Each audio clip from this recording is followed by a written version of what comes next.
Layer কন্ট্রোলের মাধ্যমে আপনি কত সহজেই আপনি একটা ড্রয়িংকে অর্গানাইজ করতে পারবেন। দেখেন এখানে যে ড্রয়িংটা দেখতে পাচ্ছেন, এই ড্রয়িংটাতে কয়েকটা লেয়ার আছে।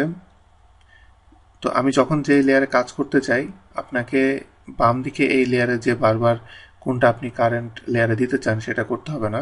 সিম্পলি আপনি যেই লেয়ারে কাজ করতে চান সেই লেয়ারে সিম্পল আপনি দিলে, যেমন ডাইমেনশন লেয়ারে দিলাম, দেওয়ার পর আমি এখন যাই দিই না কেন সব ডাইমেনশন লেয়ারে অ্যাড হতে থাকবে।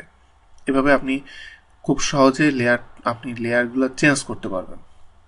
এরপরে আপনি যদি দেখেন যে এখন আপনি একটা এখানে কোনায়, এই কোনায় এই কোনাটায় আপনি একটা সার্কেল তৈরি করতে চান।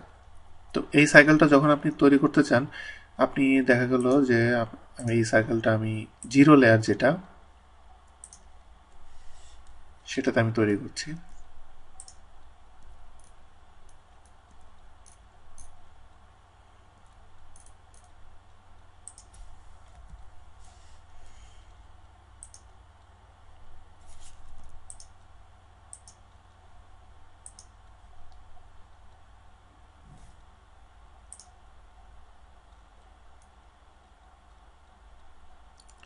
এই সার্কেলের রেডিয়াস 0.25।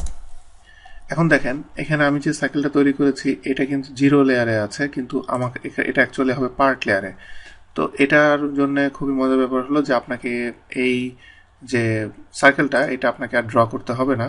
জাস্ট এটা সিলেক্ট করে আপনি পার্ট লেয়ারটা আপনি সিলেক্ট করে দিলে অটোমেটিকলি পার্ট লেয়ারের ভিতরে চলে যাবে। তো এটা অনেক কুইকেস্ট ওয়ে। এরপরে আমি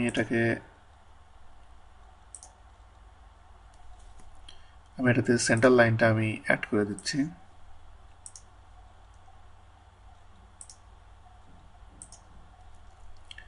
এরপরে আপনি যদি চান যে আপনি সেন্টার লাইনের কালারটা আপনি চেঞ্জ করতে চান, আপনি এখান থেকে সেন্টার লাইনের কালারটা আপনি খুব সহজেই আপনি চেঞ্জ করে ফেলতে পারবেন।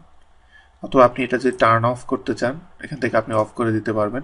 এটা অনেক পাওয়ারফুল একটা প্রপার্টিস টুলবার।